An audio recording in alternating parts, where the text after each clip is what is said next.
सभी का इस गीतांजलि के YouTube चैनल पर सभी का स्वागत है। आज हम नेक्स्ट आगे वाली लेसन नंबर 13 की नेम रिएक्शन पढ़ेंगे और इसी रिलेटेड जो भी क्वेश्चन है वो आपको ग्रुप के अंदर या डिस्क्रिप्शन के अंदर मिल जाएंगे। ठीक है, तो अब जो नेक्स्ट जो लेसन नंबर 13 की जो रिएक्शन आती है, नेक्स्ट जो थर्ड रिएक्शन है हॉफमान ब्रोमेमाइड अभिक्रिया, हॉफमान ब्रोमेमाइड रिएक्शन। ये रिएक्शन बोर्ड के एग्जाम में 3-4 बार आ रखी है, नीट में भी एक दो बार पूछ रखी है, IIT मेंस में भी एक दो बार पूछ रखी है। ठीक है, तो देखो यहाँ पर क्या होता है, क्वेश्चन क्या बनेगा, पहले वो आपको ये तीनों लिख के दे देगा, हीट का साइन दे देगा यानी गर्म करने का साइन दे देगा, पूछेगा A + B + C + D बताओ, यानी ABCD यहाँ पर बताओो। यहाँ पर ये भी पूछ सकता है लैंग्वेज में कि इन तीनों की आपस में रिएक्शन करवाने पर क्या होगा, कि what happen when amide react with bromine and potassium hydroxide and also heat, तो क्या होगा, यानी एमाइड की अभिक्रिया Br2 और KOH से करवाने पर, KOH के साथ गर्म करवाने पर क्या होगा, तो ये भी क्वेश्चन यहाँ पर बन सकता है। तो यहाँ पर आप एक चीज़ देखें, देखो एमाइड, एमाइड का मतलब आप लोगों ने पढ़ रखा है CH3 NH2, इसकी जगह मैं R भी लिखता हूँ तो वही एमाइड, तो C NH2 को मैं क्या बोलता हूँ, एमाइड समूह, क्या बोलता हूँ मैं, एमाइड।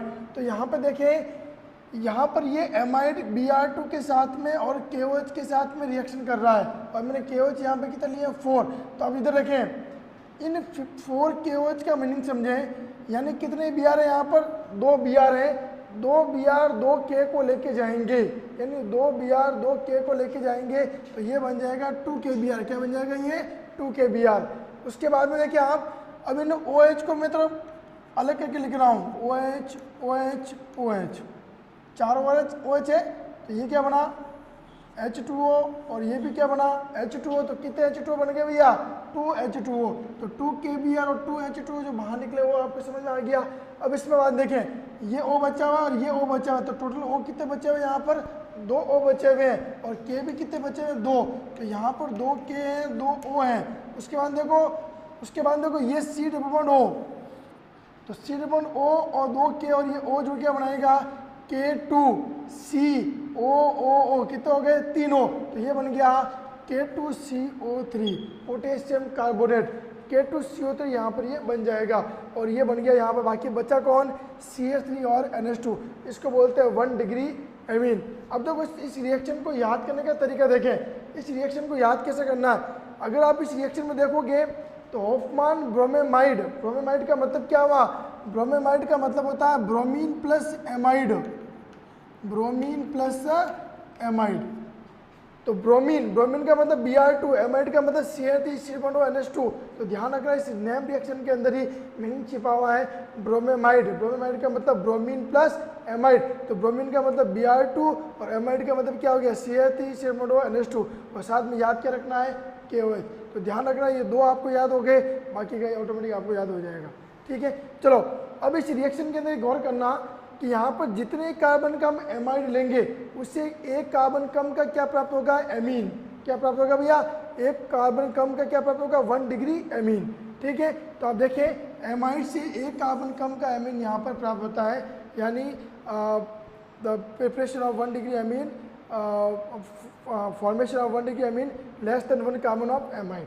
ठीक है, तो ध्यान रखना एमाइड से एक कार्बन कम का एमीन प्राप्त होता है, यहाँ पर देखिए 2 कार्बन है, यहाँ पर 1 कार्बन है, अगर यहाँ पर मैं CH3 का C2H5 ले लूँ, अगर CH3 से क्या ले लूँ मैं C2H5, तो ध्यान रखना यहाँ पर क्या बनेगा C2H5NH3, यानी C⋯O यहाँ से गायब हो रहा है, C⋯O यहाँ से हट रहा है, यानी एक कार्बन कम हो रहा है।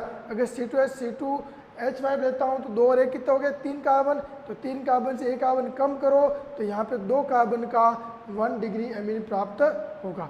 ठीक है, अब ये जो रिएक्शन हुई इस रिएक्शन की क्रियाविधि मैकेनिज्म क्या है वो समझे आप लोग। तो देखिए पहले मैं यहाँ पर Br2 लूँगा, क्या लूँगा मैं यहाँ पर Br2, यहाँ Br2 है तो Br2 मैंने यहाँ पे लिया और Br2 के साथ में 2 KOH लूँ, क्योंकि जितने Br उतने KOH लेने हैं, तो 2 Br हैं तो 2 KOH यहाँ पर लूँगा। ठीक है, तो देखो यहाँ पर रिएक्शन कैसे होती है, जितने Br उतने KOH ले लिए मैंने, एक K और एक Br मिल के बनेगा KBr, एक Br और एक K मिल के बनाएगा यहाँ पर KBr। अब देखो OH कितने बचे, 2 KOH, तो OH कितने बचे 2 OH, तो ये क्या बन गया यहाँ पर H2O, तो H और OH मिलकर क्या बनाएगा H2O, K और एक Br मिलकर क्या बनाएगा KBr। अब देखो एक तो बचा Br और एक बचा K और एक बचा O, तो ये दोनों आपस में मिलकर क्या बनाएगा KOBr। वापस देखें Br सिंगल बॉन्ड Br, तो Br एक K को लेके जाएगा KBr, यहाँ पे दो OH बचे हैं तो OH OH, तो H और OH मिलकर क्या बनाएगा H2O। अब यहाँ पर एक तो O बचा है और एक Br बचा है और एक K बचा है, तो KOBr क्या बन जाएगा KOBr, पोटेशियम ऑक्सोब्रोमाइड। देखिए यहाँ पर एक तो KBr बना है, एक H2 बना है, एक क्या बना है KOBr, पोटेशियम ऑक्सोब्रोमाइड। अब देखिए ये KOBr जो होगा ये 1 एमाइड के साथ में आगे जाके रिएक्शन करेगा। तो आप देख सकते हैं यहाँ पर इस एमाइड को मैंने ओपन करके लिखा है, जो ऊपर रिएक्शन में थी इसको ओपन करके लिखा है CH3 बॉन्ड सिर बॉन्ड O, फिर बॉन्ड N, फिर 2 H को मैंने सिंगल बॉन्ड के साथ में जोड़ा है, और KOBr को भी मैंने ओपन करके लिखा है। तो देखो ये O और ये 2 H मिलकर क्या बनाएंगे H2O, 2 H और O मिलकर क्या बनाएंगे H2O, और K और Br मिलकर क्या बनाएंगे यहाँ पर KBr। तो देखो यहाँ पर ये KBr बाहर निकल गया, 2 H और O मिलकर क्या बन गया H2O, और यहाँ पीछे क्या बच गया भैया लॉन पेयर के साथ में नाइट्रोजन, लॉन पेयर के साथ में क्या बन गया भैया नाइट्रोजन। अब इधर देखिए ऊपर, जब ऊपर वाली रिएक्शन में देखा होगा तो यहाँ पर जो है वाटर मॉलिक्यूल 2 बाहर निकल रहे हैं, तो यहाँ स्टेप फर्स्ट के अंदर एक वाटर मॉलिक्यूल बाहर निकल चुका है, स्टेप सेकंड के अंदर भी एक वाटर मॉलिक्यूल यहाँ पर बाहर निकल चुका है। और देखो यहाँ पे KBr कितने बाहर निकल रहे हैं 2, तो एक KBr स्टेप फर्स्ट के अंदर बाहर निकल चुका है और एक KBr यहाँ पर स्टेप सेकेंड के अंदर बाहर निकल चुका है। ठीक है, अब जो ये मध्यवर्ती बना है, ये जो मध्यवर्ती बना है इसको अपन स्टेप नंबर इंटरमीडिएट जो बना है वो स्टेप नंबर 3 के अंदर इसको काम में लेंगे। तो यहाँ इसका होगा पुनर्विन्यास, यानी इसका होगा रीअरेंजमेंट। क्या होगा इसका रीअरेंजमेंट, तो कैसे होता है, ये जो लॉन पेयर है ये लॉन पे उठ के आएगा यहाँ पर, ये लॉन पे उठ के आएगा यहाँ पर, जैसे लॉन पेयर यहाँ आएगा इसकी वैलेंसी होगी 5, तो वैलेंसी 5 होते ही क्या होगा ये CH3 उठ के आ जाएगा इस नाइट्रोजन के ऊपर। वापस देखें जो वहाँ पे स्टेप सेकंड के अंदर बना है उसको मैंने यहाँ पे काम में लिया है, ये लॉन पेयर यहाँ, तो ये उठ के आ गया यहाँ, तो देखो क्या बना ये CH3 किससे जुड़ा N से, तो देखो ये CH3 और CH3 किससे जुड़ा N से, फिर N किससे जुड़ा C से, तो N जुड़ा C से, N जुड़ा C से, और C किससे जुड़ा O से। अब देखो ये लॉन पर आने से N और C के बीच में सिंगल बॉन्ड की जगह क्या आ जाएगा डबल बॉन्ड, तो N और C के बीच में क्या आ गया डबल बॉन्ड। वापस देखें ये CH3 उठ के आया यहाँ पर N से जुड़ा, तो CH3 बॉन्ड N, फिर दोनों के बीच में डबल बॉन्ड, फिर C और O के बीच में डबल बॉन्ड, इसको बोलते हैं मैथिल आइसोसाइनेट, शॉर्ट फॉर्म में बोलते हैं MIC। M का मतलब मैथिल, I का मतलब आइसो, C का मतलब साइनेट, तो मैथिल आइसोसाइनेट। अब ये जो मैथिल आइसोसाइनेट बना है ये स्टेप नंबर 4 के अंदर काम आएगा। अब स्टेप नंबर 4 में देखें आप कि मैथिल आइसोसाइनेट में क्या होगा कि ये स्टेप नंबर 4 में मैं यहाँ पे काम में लूँगा, और यहाँ पर देखो ध्यान रखना पीछे वाली रिएक्शन में अपन ने KOH 4 लिए थे, और 4 KOH को अपन ने 2 KOH को मैं स्टेप नंबर 1 में काम में लिया, बाकी के बचे हुए 2 KOH को मैं स्टेप नंबर 4 के अंदर काम में ले रहा हूँ। तो देखो इधर क्या होगा, यहाँ पर ये वाला बॉन्ड टूटेगा, ठीक है ये बॉन्ड टूटेगा। क्या मैं KOH कैसे लिखता हूँ कि H सिंगल बॉन्ड OK, और इसी को भी H सिंगल बॉन्ड OK लिख सकता हूँ या भाई KOH तो H single bond OK, H single bond OK। तो इधर देखिए 2 H जुड़ रहे हैं नाइट्रोजन के साथ में, और ये OK और ये पूरा मिलके क्या बनाएगा K2CO3, क्या बनाएगा पूरा K2CO3। तो देख सकते हैं K2CO3 यहाँ पे बाहर निकल गया, और 2 H या N से जुड़ क्या बन गया CH3NH2, क्या बन गया भैया ये CH3NH2, क्या बोलेंगे हम लोग 1 डिग्री एमीन, क्या बोलेंगे इसको 1 डिग्री एमीन, और K2CO3 यहाँ पर बाहर निकल जाएगा। तो ये रिएक्शन हुई है अपनी हॉफमैन ब्रोमाइड अभिक्रिया। ध्यान रखना ब्रोमीमाइड का मतलब क्या होता है ब्रोमीन प्लस एमाइड। तो एक तो आपको ब्रोमीन लेना है और एक आपको एमाइड लेना है, और साथ में आपको क्या लेना है KOH, और इसको हीट करना है। हीट करने के बाद में 1 डिग्री एमीन बनेगा, 2 KBr बाहर निकलेगा, 2 H2O बाहर निकलेगा, और K2CO3 यहाँ पर क्या होगा सह उत्पाद को प्रोडक्ट के रूप में यहाँ पर बाहर निकलेगा। ठीक है, अब जो नेक्स्ट रिएक्शन आती है वो आती है कर्टियस अभिक्रिया, कर्टियस रिएक्शन। तो इस रिएक्शन के अंदर भी कुछ स्टेप होते हैं, कुछ जो पद होते हैं वो हॉफमैन ब्रोमाइड की तरह ही है। तो ध्यान रखना इस रिएक्शन के अंदर भी क्या होगा कर्टियस अभिक्रिया। कर्टियस अभिक्रिया में क्या होगा देखो एसिटिल क्लोराइड, वही मैथ एथेनॉल क्लोराइड बोलो या एसिटिल क्लोराइड बोलो एक ही बात है, एथेनॉल क्लोराइड बोलो या एसिटिल क्लोराइड बोलो एक ही बात है, ठीक है। और इसको बोलेंगे सोडियम एजाइड, क्या नाम है इसका, सोडियम एजाइड, ठीक है। देखो सोडियम एजाइड के साथ में एसिटिल क्लोराइड की मैं रिएक्शन करवा रहा हूँ, ठीक है। तो यहाँ पे NaCl मिल क्या बनाएगा, NaCl यहाँ पे बाहर निकल जाएगा और ये N3 किससे जुड़ जाएगा, इस कार्बन से, N3 किससे जुड़ जाएगा, इस कार्बन से। तो ये हो गया CH3 सिड बॉन्ड O और N3। अब आपको पता हो तो मैंने बता रखा है पूरी केमिस्ट्री में N3 कहीं पर भी आता है हमेशा आपको N2 बाहर निकालना है। देखिए यहाँ पर N3 आ गया तो बाहर कौन निकलेगा, N2। तो N3 में से N2 बाहर निकल गया, इसको मैं हीट कर रहा हूँ तो N2 गैस बाहर निकल गई, पीछे यहाँ पे कौन बचा, नाइट्रोजन, ओनली N ही बचेगा भैया, 2 N बाहर निकल गए, पीछे 3 की जगह क्या बचा, 1 N बचा। तो यहाँ पे क्या हो गया, CH3 bond O bond N, और वही इंटरमीडिएट मध्यवर्ती बन रहा है। तो अब इसको आप ध्यान रखना, ये वाला सेम अभी पीछे बना है, हॉफमैन ब्रोमाइड अभिक्रिया के अंदर, हॉफमैन ब्रोमाइड रिएक्शन के अंदर बना है। तो वही सेम पुनर्विन्यास होगा, रीअरेंजमेंट होगा, क्या होगा यहाँ पर, वही रीअरेंजमेंट होगा।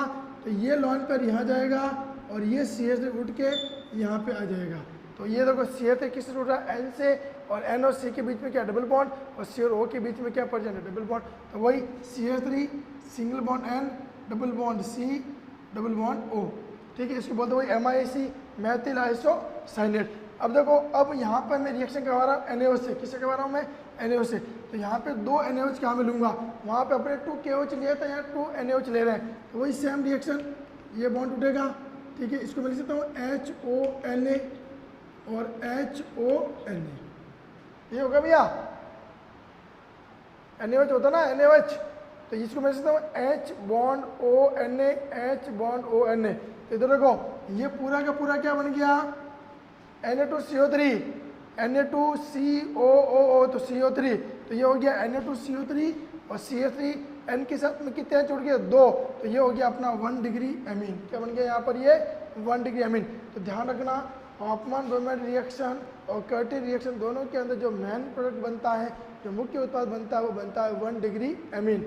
नेक्स्ट जो रिएक्शन आती है वो आती है शॉर्टन बोमान अभिक्रिया, शॉर्टन बोमान रिएक्शन। तो ये भी इंपॉर्टेंट रिएक्शन, ये भी बोर्ड में आ रखी है।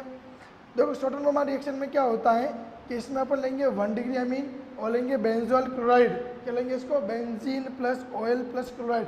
तो ये हो गया बेंजोइल क्लोराइड, क्या हो गया इसका नाम, बेंजोइल क्लोराइड। पीछे भी नाम आ रखा है 2-3 बार, तो इसको बोलते हैं बेंजोइल क्लोराइड। अगर यहाँ C2H5 होता तो क्या होता, या CH3 होता तो क्या होता, एथेनॉइल क्लोराइड। तो CH3 जगह मैंने क्या लगा लिया, C6H5, तो benzene plus oil plus chloride, क्या नाम आ गया, बेंजोइल क्लोराइड। और इसको हम लोग 1 डिग्री एमीन, 1 डिग्री एमीन का मतलब वही CH3 bond N single bond NH2 को मैंने ऊपर लिखा है, single bond H single bond H, 1 degree amine benzoyl chloride. और इसकी रिएक्शन किसके प्रेजेंस में करवा रहा हूँ, पेडिन की प्रेजेंस में इसको हीट कर रहे हैं, ठीक है। तो देखो यहाँ पे कुछ नहीं करना है, सिंपल H और Cl मिलकर यहाँ पे क्या बनाएगा, HCl। तो यहाँ से HCl बाहर निकल जाएगा, ये NH जुड़ जाएगा सिर बॉन्ड और CH5 से, और बाकी का CH3 यही है। तो देखो CH3 का CH3, NH का NH, और ये जुड़ रहा है सिर बॉन्ड O से, तो सिर बॉन्ड O C6H5। अब देखो इसका नाम, इसका वैसे जो नाम है हम इसको आगे पढ़ेंगे डिटेल में, कि फिर भी इसका नाम कैसा है। देखो इस N से कौन जुड़ रहा है, इस N से कौन जुड़ रहा है, CH3, तो नाम हो गया N मैथिल, क्योंकि N से जुड़ रहा है तो N मैथिल।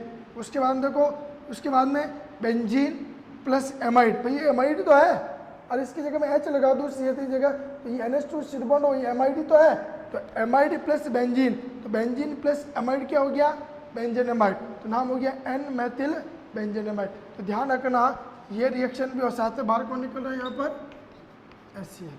तो ध्यान रखना यहाँ पे साथ में बाहर निकल जाएगा HCl, और जो नाम है वो N के साथ में CH3, तो N मैथिल बेंजीन एमाइड। अगर मान लो यहाँ पर आप C2H5 ले लेते हो, CH3 क्या ले लेते हो, C2H5, तो यहाँ पर भी क्या आ जाएगा, C2H5, तो नाम क्या हो जाएगा, N एथिल बेंजीन एमाइड, ठीक है, ओके।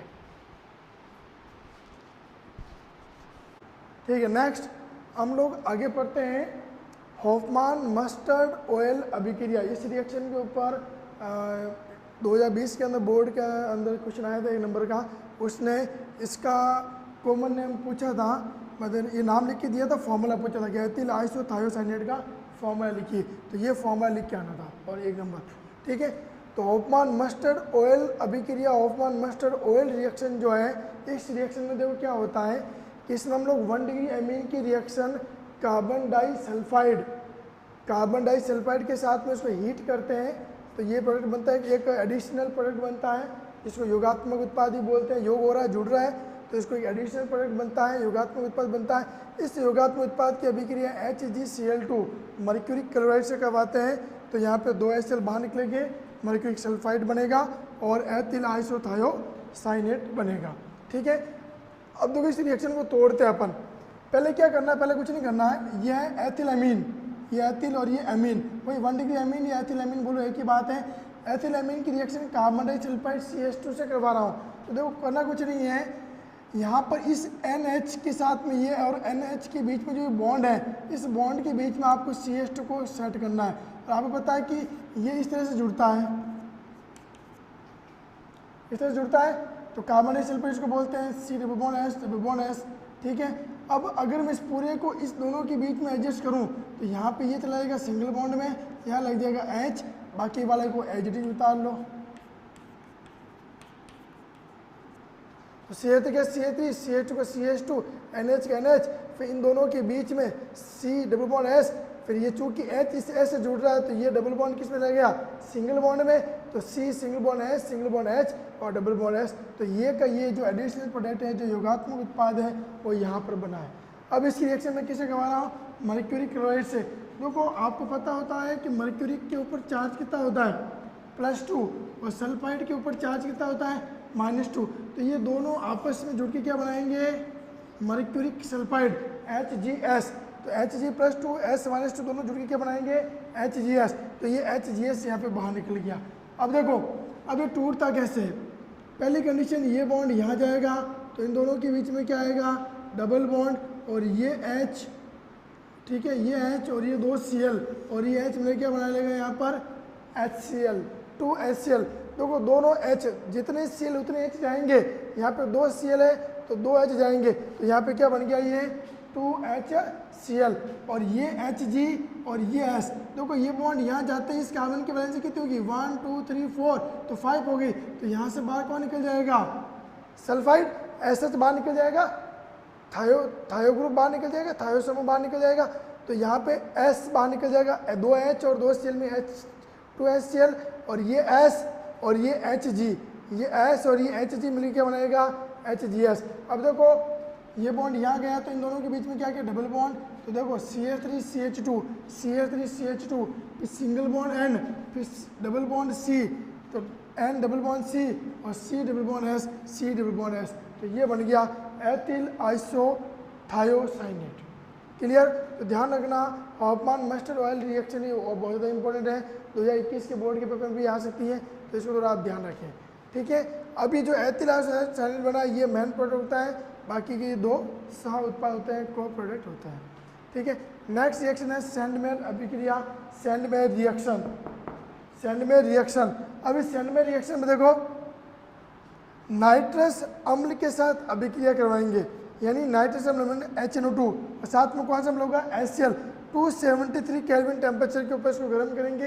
तो ध्यान रखना यहाँ पे तो कैसे रिएक्शन होता है, यहाँ पे टोटल H कितने हैं, 2 और 1 कितने हैं, ये 3 H है, कितने H अपने पास में, 3 और 1 4 H है, 1 2 और 2 कितने हो गए, 4 H।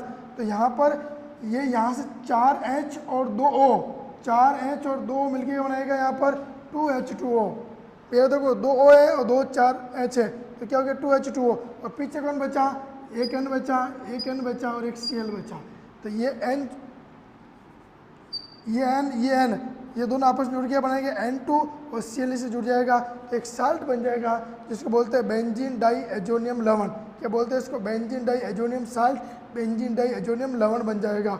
तो ध्यान रखना बेंजीन के ऊपर N2 है, ठीक है, तो इसको डाई एजो ग्रुप भी बोलते हैं, डाई एजो समूह, तो इसलिए उसका नाम हो गया डाई एजोनियम। चूँकि इस NH2 के ऊपर प्लस चार्ज, Cl के ऊपर माइनस चार्ज, तो प्लस के लिए पीछे लगाते हैं ईएम, क्या लगाते हैं अपन, ईएम, तो डाई एजोनियम, इसलिए नाम इसका क्या पड़ा, डाई एजोनियम, और प्लस माइनस दोनों, तो ये साल्ट, या इसका नाम ऐसे बोल सकते हैं benzene diazonium chloride, benzene diazonium chloride, यहाँ पे लवण, तो इसको बोलते हैं बेंजीन का बेंजीन, 2 है तो डाई एजो ग्रुप है, डाई एजो समूह है, और प्लस चार्ज है इसके ऊपर, तो EM लगाते हैं, तो डाई एजोनियम और Cl का क्या आ जाएगा क्लोराइड, या फिर लवण लिख दो साल्ट, तो बेंजीन डाई एजोनियम क्लोराइड या बेंजीन डाई एजोनियम साल्ट, ठीक है। और 2H2 बाहर निकल गया। अब ये बेंजीन डाई एजोनियम साल्ट क्या करेगा, आगे रिएक्शन करेगा, आगे रिएक्शन करेगा।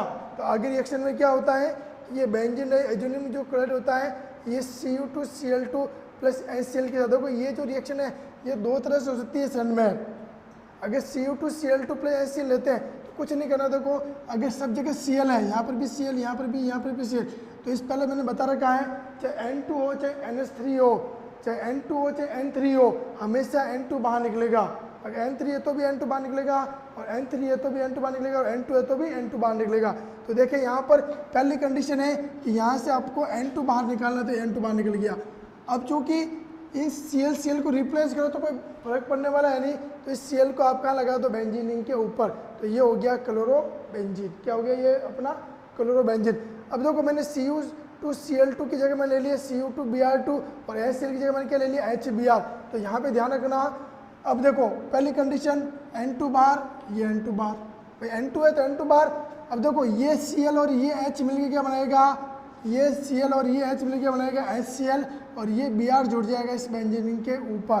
तो देख सकते हैं N2 बाहर, H और Cl मिलके HCl बाहर, और ये Br, ये वाला Br कहाँ जुड़ जाएगा इस N2 की जगह, तो ये बन जाएगा ब्रोमोबेंजीन। तो एक तो बनता है क्लोरोबेंजीन और एक बनता है ब्रोमोबेंजीन, ठीक है। नेक्स्ट है गाटरमान रिएक्शन, गाटरमान अभिक्रिया, ये भी सेंडमेयर रिएक्शन का थोड़ा बहुत मिलता जुलता रूप है, ठीक है। इससे थोड़ा ये बेटर रूप है, मतलब ये चेंजेबल रूप है, चेंजेबल फॉर्म है इसकी, लेकिन बेटर है सेंडमेयर से। तो गाटरमान रिएक्शन में क्या होता है, वही हम लोग लेंगे एनिलीन, क्या लेंगे हम लोग एनिलीन, तो साथ में नाइट्रस अम्ल और HCl, तो क्या बनेगा वही सेम क्या बनेगा, बेंजीन डाई एजोनियम लवण, बेंजीन डाई एजोनियम क्लोराइड, ठीक है। इसकी रिएक्शन करवाएंगे Cu और HCl के साथ में।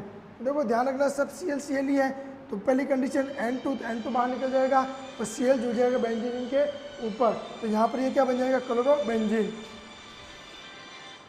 क्या बन जाएगा यहाँ पर ये क्लोरोबेंजीन, और N2 यहाँ पर बाहर निकल जाएगा, इसको अपन लोग हीट कर रहे हैं, ठीक है। अब ध्यान रखना ये जो क्लोरोबेंजीन बना है इसका प्रोडक्ट और सेंडमेयर में भी क्लोरोबेंजीन बन रहा है, तो प्रोडक्ट सेम है, लेकिन जो मेन यहाँ पे जो हम लोग रिएक्टेंट ले रहे हैं, जो उत्प्रेरक ले रहे हैं, जो अभिक्रमक ले रहे हैं, वो अलग अलग है, ठीक है। ध्यान, सिंपल रिएक्शन में कोई दिक्कत नहीं है। नेक्स्ट है बोल्ट्जमान अभिक्रिया, बोल्ट्जमान रिएक्शन। इस रिएक्शन को देखें, पहली कंडीशन वही बेंजीन डाई एजोनियम साल्ट को मैं ऐसे लिख सकता हूँ क्या, भाई बेंजीन रिंग को मैं CCH5 में ले लिया, फिर N2 और ये Cl, तो ये Cl और H में क्या बनाएगा, Cl और H में क्या बनाएगा HCl, और BF4 किससे जुड़ जाएगा N2 से, तो ये बन गया CCH5 N2 BF4, benzene die azonium fluoroborate. नाम याद रखना, बेंजीन फिर डाई एजोनियम, क्योंकि ये प्लस चार्ज है और ये माइनस चार्ज है, तो डाई एजोनियम, यहाँ F है तो फ्लोरो, और B के लिए क्या आ जाएगा बोरेट, ठीक है।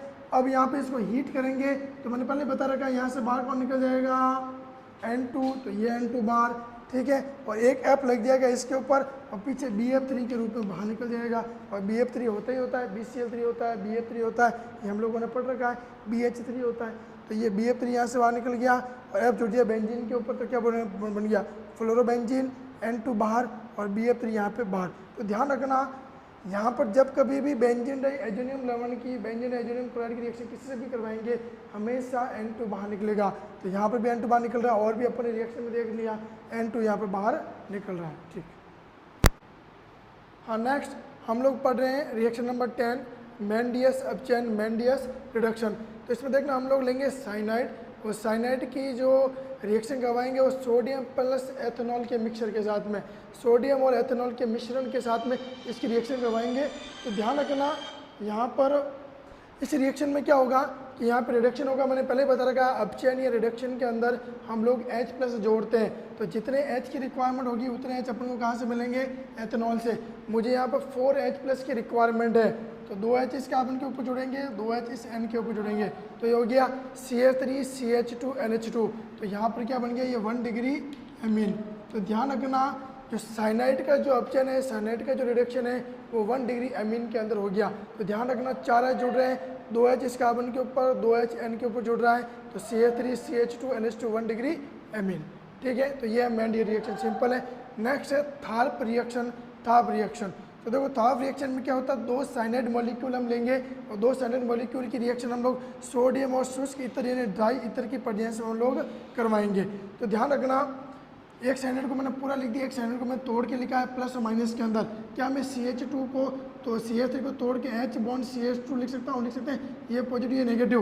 तो ये नेगेटिव अटैक करता है इस कार्बन के ऊपर, तो ये बॉन्ड जाएगा यहाँ, यहाँ चला जाएगा माइनस और माइनस पे जाके कौन जुड़ेगा प्लस। तो देखो क्या बना, CH3 का CH3 इस कार्बन का कार्बन और इसके ऊपर कौन जुड़ गया, पूरा इस कार्बन के ऊपर उठ के पूरा का पूरा इसके ऊपर, तो ये हो गया CH2 बॉन्ड CN और ये H जुड़ गया इस N के साथ में। तो N के साथ में क्या जो NH और ट्रिपल बॉन्ड की जगह क्या आ गया डबल बॉन्ड, तो इसको बोलते हैं इम्यूनोसाइनाइड। तो ये ध्यान, ये रिएक्शन सोडियम और ड्राई ईथर यानी शुष्क ईथर की प्रेजेंस में होती है। ठीक है, ओके।